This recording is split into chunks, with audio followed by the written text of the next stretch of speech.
السلام عليكم ورحمة الله وبركاته، ازيكم حبايبي حلوين عاملين ايه؟ اللهم صل وسلم وبارك على افضل الخلق سيدنا محمد عليه افضل الصلاة والسلام. تعالوا كده نعمل اكلة حلوة جدا جدا الكل بيحبها، وايه كمان نعمل روتين كده سريع خفيف علينا، وافكار برضو حلوة للاكل. لو مش عارفة تعملي غدا ايه النهاردة، تعالي شوفي انا هعمل ايه النهاردة. هعمل نجرسكو مكرونة بشاميل بس بالفراخ. طبعا الفراخ غالية واللحمة اغلى وكل حاجة طبعا عارفينها غالية، بس ايه هنمشي حالنا كده بحاجة بسيطة. بصوا جبت كده بصلتين احمر. انا كانت اول مرة اجرب البصل الاحمر، انا دايما بجرب البصل، دايما يعني بستخدم البصل الاصفر بصراحة او الابيض.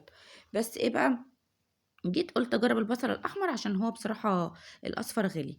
وكان البوتاجاز من مكان الفطار يعني وكده، وكنت قالية بطاطس وطعمية فالبوتاجاز كان متبهدل شوية وكان مكان تأمير العيش وكده، فقلت ايه امسحه عشان اعمل عليه الاكل وهو نضيف. هو اصلا كان نضيف بس ايه، بس مكان يعني الردة والحاجات دي، فما حبيتش انه يتحرق لما اعمل الاكل عليه ويتبهدل. فقلت اول باول كده انضفه عشان البوتاجاز بتاعي يفتح النفس كده وانا بعمل عليه الاكل. في ناس كتير ما بتحبش تعمل النجرسكو او المكرونه البشاميل عموما بسبب ما هي حاجاتها كتير جدا وبتاخد وقت وفي ناس بتسميها ان هي عك يعني وكده. عايزه اقول لك ان اكتر حاجه عندي سهله في الاكل هي المكرونه البشاميل. ما بحس ان ما بتاخدش وقت خالص وسهله جدا بالنسبه لي. ممكن يكون عشان خاطر بعملها كتير ولادي بيحبوها، وممكن يكون عشان خاطر بعملها بطريقه بتريحني. انا بعمل ايه، بحط الحلل كلها كده على البوتاجاز.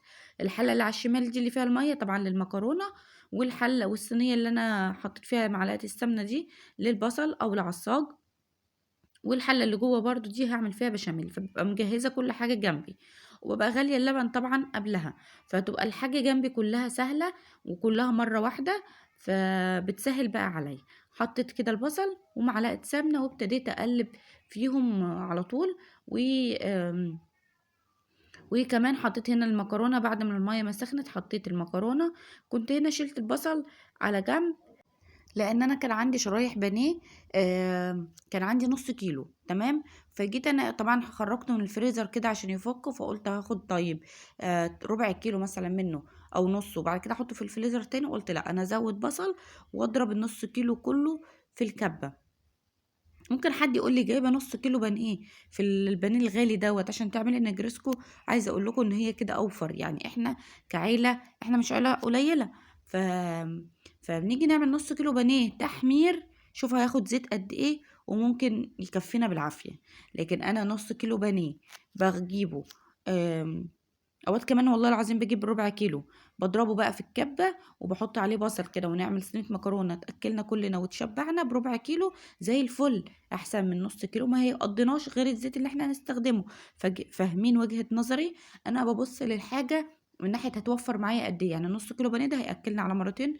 وهتشوفوا برضو اني انا النص كيلو بانيه او يعني نص كيلو الشرايح دي اللي انا ضربتها في الكبه بتعمل معايا كميه كبيره، بعملها على مرتين. فبدل ما ناكل نص كيلو بانيه مره واحده، فلازم نبص للاكل من ناحيه التوفير، هنوفر ازاي وفي نفس الوقت بناكل حاجه حلوه. دي وجهه نظري من ناحيه التوفير، لان دلوقتي ما بقاش في حاجه اسمها توفير فلوس، خلاص كل حاجه غاليه.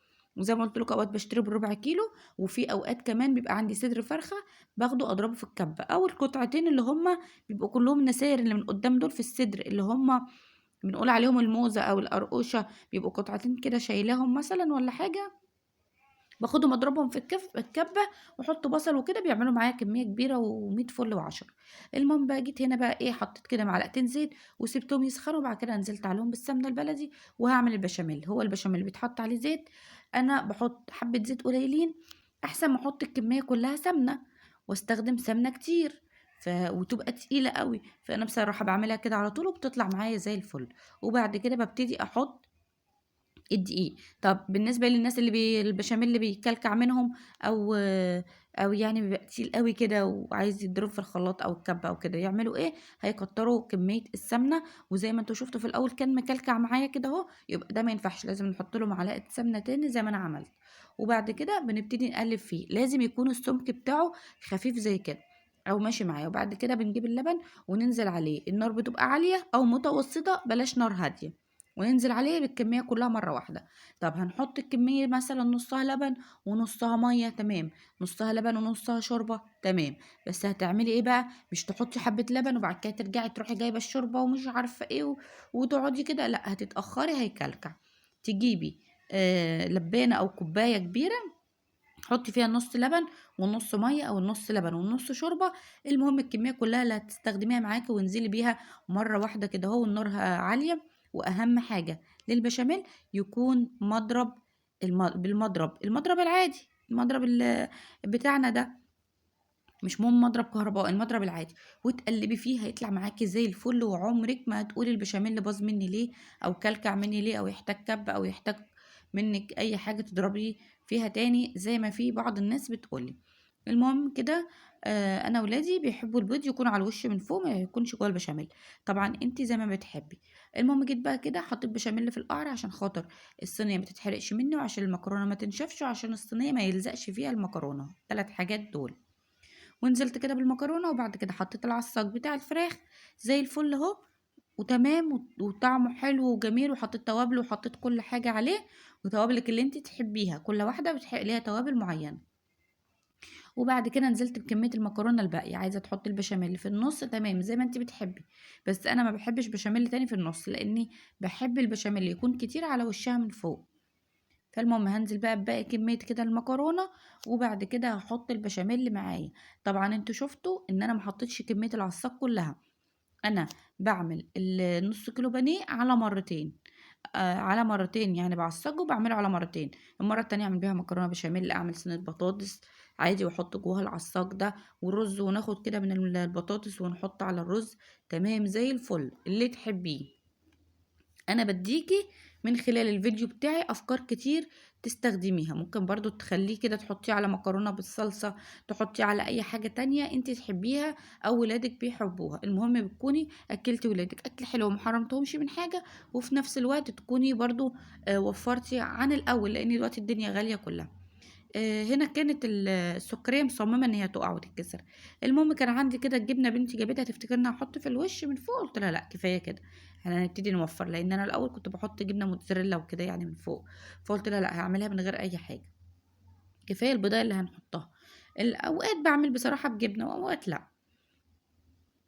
المهم بقى ايه، زي ما انتوا شفتوا كده انا حطيت كميه بشاميل كبيره، واحنا بنحب البشاميل قوي بيخليها طريه، والبشاميل لو خفيف قوي وحطيتيه ونزل جوه قلب المكرونه، تعرفي المكرونه وشها بيطلع ناشف، لازم المكرونه يكون البشاميل اللي عليها تقيل شويه كده اهو عشان يغطيها، عشان تفضل طريه ومحافظه على الطريان بتاعها. بالنسبه هنا البضايه حطيت عليها كده معلقه لبن وقلبت كويس عشان خاطر تتقلب معايا وتمشي كده على وش الايه، على وش البشاميل، ما تبقاش البضايه بس كده وتقيله معاكي تجيبيها من هنا تروح هنا، لا تحط لها معلقه لبن. المهم برضو هنا السكريه مصممه ان هي تقع وعايزه تتكسر، مش عارفه هي معترضه ليه.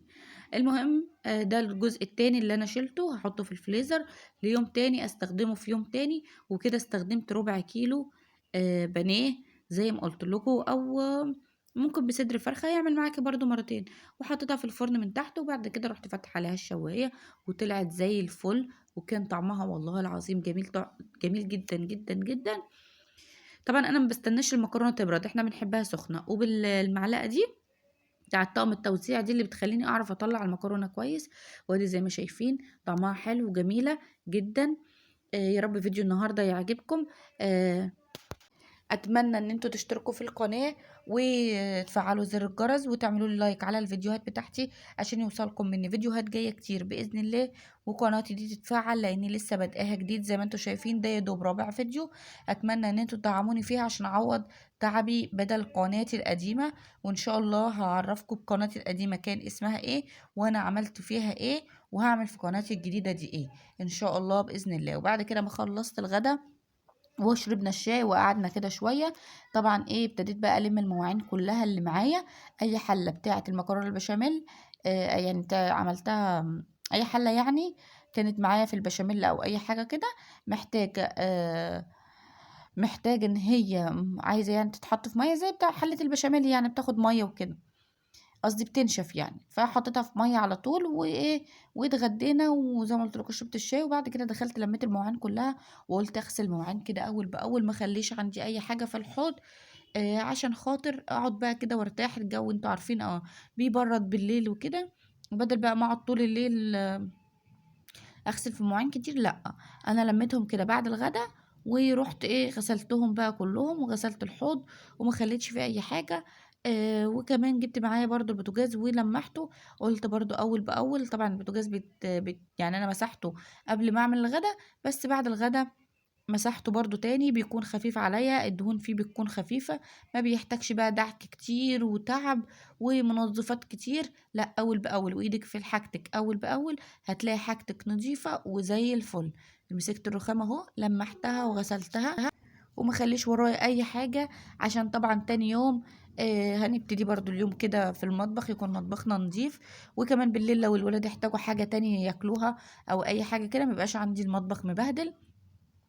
ممكن أخلّص اللي ورايا وأروح أذاكر للولاد، المهم إيه، إحنا ما بنقعدش، بيبقى ورانا كذا حاجة، فأول بأول كده نخلّص إيه، مطبخنا. في أوقات بصراحة باقعد وباكسّل، بس طبعًا مين هيعمل ده كلّه في الآخر؟ أنا اللي هاعمله، فالأحسن إني أول بأول كده أهو أخلّص اللي ورايا. المهم ده كان فيديو النهارده، يا رب فيديو النهارده يعجبكم، ولو الفيديو عجبكم ما تنسونيش باللايك والاشتراك في القناة زي ما قُلت لكم كده عشان قناتي تكبر بيكم بإذن الله. طبعًا الفوطة هنا هانشّف بيها الحوض خالص واعصرها طبعًا كذا مرّة لغاية ما الحوض ما ينشف وانضّفها، وفي الآخر بقى إيه، هاحطها بقى كده تنشف عشان الصبح نبدأ يوم جديد بإذن الله. السلام عليكم.